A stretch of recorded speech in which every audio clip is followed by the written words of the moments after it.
नमस्ते आप सभी को। आपका स्वागत है मेरे चैनल दुर्गा टैरो में और मैं हूं आपकी टैरो रीडर वैशाली शर्मा। तो आज ये मैंने कार्ड्स को शफल करके रखा है। तो पहले तो अगर आप मेरे चैनल से पर्सनल टैरो रीडिंग और हवन सर्विसेज बुक करना चाहते हैं तो आप संपर्क कर सकते हैं। जो व्हाट्सएप नंबर है वो डिस्क्रिप्शन बॉक्स में दिया गया है। अब हम आते हैं आज की रीडिंग पर कि आज के लिए माता रानी का, काली माँ का आपके लिए क्या संदेश है। तो यहाँ मैंने कुछ ऊपर के कार्ड्स निकाल लिए हैं, शफल करने के बाद ही निकाले हैं। ये प्री शफल्ड कार्ड्स हैं ये, ठीक है। तो मैं थोड़ा ऑपोजिट कार्ड्स नहीं रीड करती हूँ, तो देखते हैं क्या कहते हैं आपके कार्ड्स आज।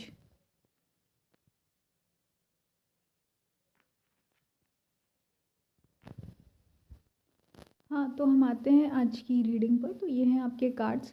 तो यहाँ पे मैं देख सकती हूँ कि आप लोगों का बड़ा संघर्ष रहा है आपकी करियर में, करियर को लेकर और स्टेबिलिटी को लेकर, ठीक है। मतलब कि देखो, आप ऐसे इंसान हो ना, बहुत ज़्यादा पैशनेट थे और हमेशा से करियर ओरिएंटेड रहे हो। आप कभी ऐसे नहीं रहे इंसान जो ओवर सेंसिटिव हो या दूसरों पे डिपेंड होने वाला हो, है ना। लेकिन आपके साथ क्या हुआ है, मैं यहाँ देख सकती हूँ कि आपका जो ये सफ़र है ये आसान नहीं रहा, ये बहुत ही ज़्यादा पेनफुल रहा, डिफ़िकल्ट रहा। और ये डिफ़िकल्टीज़ ऐसा नहीं था कि आप टैलेंटेड नहीं हैं या आपका काम करने की इच्छा नहीं होती है या आपके अंदर एम्बिशन कम है। जैसे कुछ लोग होते हैं जिनके अंदर एम्बिशन नहीं होता है या काम नहीं करना चाहते, या कभी कभी क्या होता है वो लाइफ में अपने करियर को सिर्फ मजबूरी के मारे बनाते हैं। तो ये केस नहीं था आपके पास, आपके साथ मजबूरी नहीं थी बल्कि आपकी खुद की चॉइस थी अपना करियर बनाने की। लेकिन फिर भी, और आप काफ़ी दिल से आपने किया और आप मेहनती भी हैं, इंटेलिजेंट भी हैं, मतलब कि आपको अपने करियर से रिलेटेड काफ़ी नॉलेज होगी और काफ़ी आइडिया भी आते हैं आपके। लेकिन फिर भी आपको ऐसा लगता है कि आपका ये सफ़र है इतना डिफ़िकल्ट क्यों है, इसमें इतनी ज़्यादा सब कुछ आपके अंदर टैलेंट और स्किल होने के बाद भी क्यों आपके लिए चीज़ें डिफ़िकल्ट हो जाती हैं, क्यों आप हमेशा आप फेल महसूस करते हो, फेलियर महसूस करते हो ना। क्योंकि मैं यहाँ देख सकती हूँ आपके कार्ड में आपको बहुत ज़्यादा ही दुख है कहीं ना कहीं अपने करियर को लेकर, है ना। तो यहाँ पर आपको ये देखना होगा, और आपको ऐसा लगता है कि कुछ ऐसे लोग हैं आपके अनडिज़र्विंग, जो शायद आपके और पास आपके करियर में होंगे, जिनको आप देखते हैं जो अनडिज़र्विंग हैं, जो आपको लगता है जिनके पास इतना ज़्यादा ज्ञान या टैलेंट नहीं है, पर फिर भी वो क्यों आपसे आगे निकल रहे हैं या क्यों उनको सक्सेस मिल रही है, या वो उस तरह से अटके हुए नहीं हैं या उस तरह से ब्लॉक नहीं है, या वो उस तरह से पेन में नहीं है जिस तरह के पेन में आप हैं। बल्कि वो लोग काफ़ी आपको ऐसा लगता है टेंशन फ्री और स्ट्रेस फ्री रहते हैं, है ना।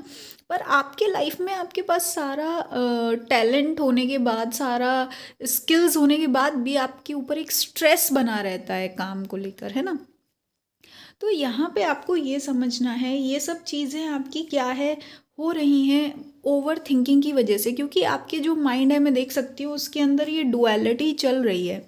मतलब कि देखिए क्या है, एक तो जो आपका नेचर है ना बहुत फायरी और पैशनेट है। मैं यहाँ देख सकती हूँ सेंटर ऑफ द कार्ड की एनर्जी फायर की आई है और क्वीन ऑफ वॉन्ड्स है ना। तो देखिए यहाँ पे क्या है, आपकी बड़ी फायरी पर्सनैलिटी है, आप बड़े पैशनेट और फास्ट टाइप के बंदे या बंदी है, इंसान है ना। जो आपको क्रिएट करना अच्छा लगता है, जल्दी जल्दी काम निपटाना अच्छा लगता है, और आपकी पर्सनैलिटी भी बड़ी दमदार है ना। पर्सनैलिटी मतलब ये समझ लिया आपका जो माइंड सेट है ना। लेकिन आपके माइंड में क्या है, यहाँ पे डुअलिटी चल रही है। डुअलिटी मतलब जहाँ आपकी इमोशंस की बात आती है ना, वहाँ आप अटक जाते हो बीच में। वहाँ आपको क्या है, कोई एक ड्राइविंग फोर्स चाहिए होता है। मतलब कहीं ना कहीं आपकी एक इमोशनल कोडिपेंडेंसी हो जाती है लोगों से, है ना। अब देखो यहाँ पे क्या है, अब यहाँ पे ये समझिए इमोशंस का मतलब ये नहीं है कि भाई आप नीडी हैं या आप बहुत ही ज़्यादा एक क्या बोलते हैं सेंसिटिव इंसान है, नहीं।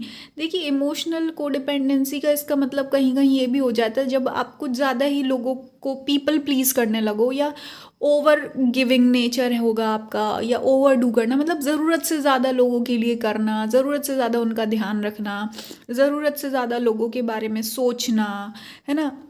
कि हाय उनको बुरा तो नहीं लगा, ये सब। तो ये वाली जो एक क्वालिटी है आपकी, ये आपको पेन का बन रही है, पेन का कारण है ये, है ना। और आपके इस सफ़र में, और जो आपकी सक्सेस है, करियर है, इसमें भी ये कहीं ना कहीं डिले कर रही है, मतलब देरी कर रही है। और आपको कहीं ना कहीं, शायद कुछ लोगों को तो बिल्कुल ही ब्लॉकेज होगा, जो लगता है कि आपको लग रहा होगा गिव अप ही कर दो यार, अब मुझसे ये सब नहीं होता, है ना। तो यहाँ पे आपको पहली बात तो ये समझना होगा कि जितना ज़रूरी होता है आपको एम्बिशियस होना, क्रिएटिव होना, इंटेलिजेंट होना, या आपके पास स्किल्स होना, उतना ही इम्पॉर्टेंट है आपके अंदर एक इमोशनल मैच्योरिटी होना। अब देखो, इमोशनल मैच्योरिटी का मतलब ये नहीं होता है कि अरे मैं, कुछ लोग पता क्या सोचते हैं, अगर कहीं इमोशंस की बात करो ना, तो कुछ लोग कहते हैं कि नहीं, हम तो बच्चों जैसा बिहेव करते नहीं हैं, हम तो बहुत मैच्योर हैं, हम तो रोते नहीं हैं, या हम तो बहुत समझदारी से काम करते हैं, चीज़ों को हैंडल कर लेते हैं। पर कभी कभी क्या होता है ना, जब चीज़ों को आप ओवर हैंडल करने लगो, जब बहुत ज़्यादा ही लोगों का ध्यान रखने लगो, बहुत ज़्यादा लोगों को बुरा ना लगे, लोगों की फीलिंग्स का ध्यान रखो, है ना, और लोगों को ओवर प्लीज करो, पीपल प्लीजिंग, ओवर डू करना, कि आपको किसी से बात करने का मन नहीं है फिर भी आप बात कर रहे हैं, किसी को आप मैसेज रिप्लाई नहीं देना चाहते हैं फिर भी आप रिप्लाई कर रहे हैं, या किसी के साथ आपको टाइम स्पेंड नहीं करना है फिर भी आप टाइम स्पेंड कर रहे हैं। मानिए कि जॉब के बाद आप घर जाना चाहते हैं, रेस्ट करना चाहते हैं, पर फिर भी आप कॉलीग्स के साथ चले गए कॉफ़ी पीने या टाइम स्पेंड करने, या जो ऐसा इंसान है जो आपको अपने करियर में या फील्ड में राइवल लगता है, या जो आपको लगता है जिसके इंटेंशन अच्छे नहीं हैं, पर फिर भी आप ज़बरदस्ती फेक करके उसके साथ जा रहे हो, उसी के साथ बैठ रहे हो, और फ्रेंड्स जैसा बिहेव कर रहे हो, फेक, है ना। तो ये सब चीज़ें क्या है, आपको यहाँ पे मैच्योरिटी लाकर रखनी होगी, समझना होगा कि देखो हाँ, वर्क प्लेस में ठीक है आपको मिलजुल कर ही रहना पड़ता है, पर लेकिन आप ओवरडू कर रहे हैं। समझिए कार्ड्स क्या बोल रहे हैं, कार्ड्स कह रहे हैं आप ओवरडू कर रहे हैं, आप वो काम भी कर रहे हैं जो आपको करने की ज़रूरत नहीं, आप उन लोगों से भी ज़बरदस्ती का डीलिंग कर रहे हैं या बातचीत कर रहे हैं जो शायद इतना इम्पोर्टेंस नहीं रखते, कि अगर आप उनसे बात ना भी करें तो भी चल जाएगा, है ना। तो ये सब चीज़ें आपकी क्या है, आपकी थकान का कारण है, आपकी फ्रस्ट्रेशन का कारण है, क्योंकि अब आपको पता है सामने वाला आपसे नफरत करता है या जलता है, अब आप उसके साथ बैठोगे तो वो आपके इमोशंस अंदर दब रहे हैं, फिर वो क्या है, आपके अंदर फ्रस्ट्रेशन क्रिएट कर रहे हैं, जिस वजह से आपकी बॉडी में थकान बिल्डअप हो रही है और आप बहुत भारीपन आपको महसूस हो रहा है। और मुझे लगता है यहाँ पे काफ़ी लोगों का शायद लोन्स वगैरह भी आपके अभी पेंडिंग है, डेप्ट पेंडिंग है। तो अगर ऐसा कुछ है, देखो लोन वगैरह का कोई अगर इशू है, तो यहाँ पे आप ऐसा कर सकते हैं, एक बार थोड़ा एनर्जी क्लेंजिंग के लिए हमारे चैनल से आप हवन सर्विस ले सकते हैं।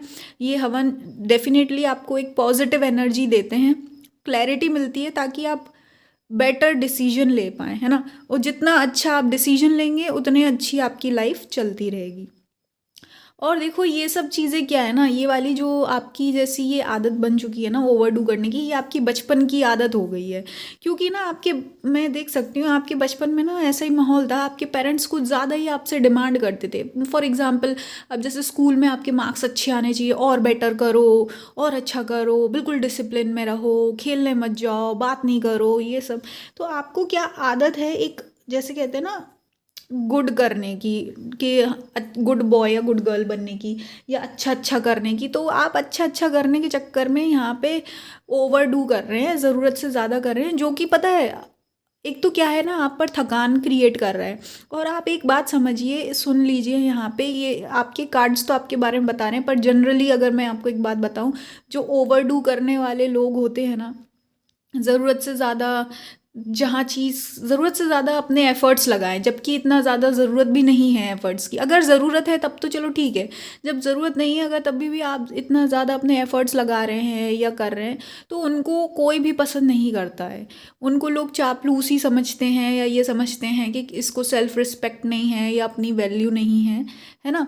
तो कोशिश करिए कि जो आप अपनी फीलिंग्स पर थोड़ा चलें। अगर जिस चीज़ में जिन लोगों से आपको थोड़ा भी अंदर से अनकंफर्टेबल फील होता है जिनके साथ, तो उनके साथ ना रहें, और बल्कि जो आपका टाइम अगर बच रहा है ना, तो अपने काम से और लोगों से दिमाग हटाकर कोशिश करिए, थोड़ी सी आर्ट करिए, है ना।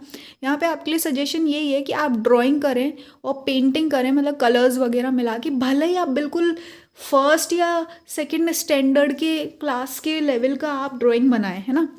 भले ही फ्लावर आपकी बच्चों वाली या वो हो, है ना, लेकिन आपको यहाँ पे सजेशन है कि आप आर्ट ज़रूर करें, क्योंकि इससे आपका क्या है, एक माइंड की हीलिंग होगी आपकी, है ना। माइंड इस वक्त आपका बहुत ज़्यादा फ्रस्ट्रेशन से भरा हुआ है। तो यही आपकी रीडिंग है।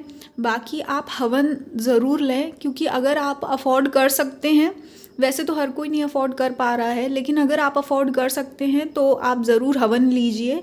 और क्योंकि ये हवन आपको सच में एक बहुत ज़्यादा क्लैरिटी मिलेगी, और आप खुद फील कर पाएंगे कि ये जो फ्रस्ट्रेशन था या जो इतना ज़्यादा हैवीनेस थी वो कहाँ एकदम से आपको एक क्लैरिटी में बदल जाएगी, है ना।